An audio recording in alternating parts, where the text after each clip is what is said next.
Each week we take a look at some memorable and sometimes not so memorable video games on this channel, and today it's one of the not so great ones as we take a look at a video game movie tie-in from the 90s. This is Bebe's Kids, released for the Super Nintendo in 1994, but only in North America. It was published by Paramount Interactive, Motown Games and Mandingo Entertainment. It was developed by Radical Entertainment, who later went on to develop games such as Prototype, Crash Bandicoot, the CSI games and Simpsons Hit and Run. In Bebe's Kids, you play as either LaShawn or Khalil, and the only difference between the two is their gender. They both play exactly the same. The game is characterised as a beat-em-up, but to be honest, there's not a lot of beat-em-up elements, and where there is, it can be incredibly difficult for the player. Certain enemies don't even attack you, such as the mascots, and these still take around 35 normal hits for you to take them down. What you can use though is the uppercut or the flying kick, and this will take any enemy down with only 3 hits. There's no tutorial or practice area though, so you'd have to figure out the combat for yourself. Other parts of the game include puzzle solving elements, such as smashing 10 plates in the second level, or trying to get out of a maze that at times seems random where it puts you. Again, with this you'll need a little bit of practice and patience to realise that the bookshelves are also doors. Bebe's Kids can be unforgiving, not only in its difficulty, but also with the fact that you've only got 3 lives, and if you lose a life in a level, you'll move all the way back to the path leading up to the level. Basically, that's like a hub area, and you can lose lives here as well.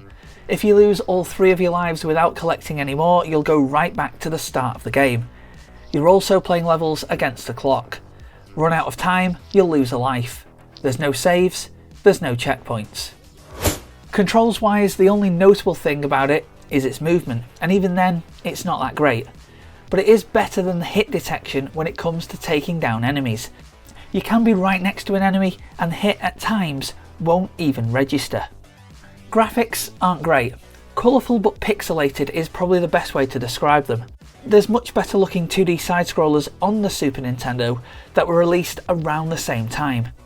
Bebe's Kids doesn't have any cutscenes, but in between each level you do get a still with some on-screen text. It tries to progress the story but really gives you no indication on what's coming up or what you need to do next. Something you might not have noticed, during the publisher logos at the very start of the game, you can type in a cheat using the shoulder, directional and face buttons on the controller. Up, down, X, R, A, Y, B, A, B, Y is the cheat, and this will change the title screen from Bebe's Kids to a picture of the development team. This code also activates cheats within the levels, meaning that you can press a button combination to get rid of any on-screen enemies. Intro music on the main menu is effectively just a 5-second loop of the same thing, and also the soundtrack that you hear within the levels is pretty much the same 5 seconds repeated, albeit it is different for each level. To be fair, if you've played the game for any length of time, you might want to turn the sound off after a while. There's not a lot out there when it comes to reviews, however Nintendo Power did rate this game when it was released in volume 56 of their magazine.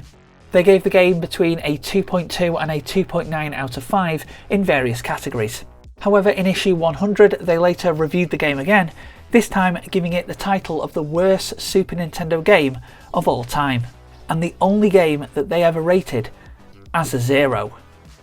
Here's what I think: the controls aren't great, the gameplay isn't great, and it is a very short game, but you'll only know this once you've gone through potentially hours of frustration to work out the overall game mechanics, what you need to do and where you need to go. So that was Bebe's Kids for the Super Nintendo. Was this a game that you remember? And if it was, let me know your thoughts. But also, if you have played this, do you agree with what's been said? I'd love to know your opinions. If you want to watch a playthrough of this, I'll leave a link at the end of this video to a live stream playthrough. However, if you'd rather take a short look back at some other older video games from the past, there's plenty more of them dropping on the channel very soon.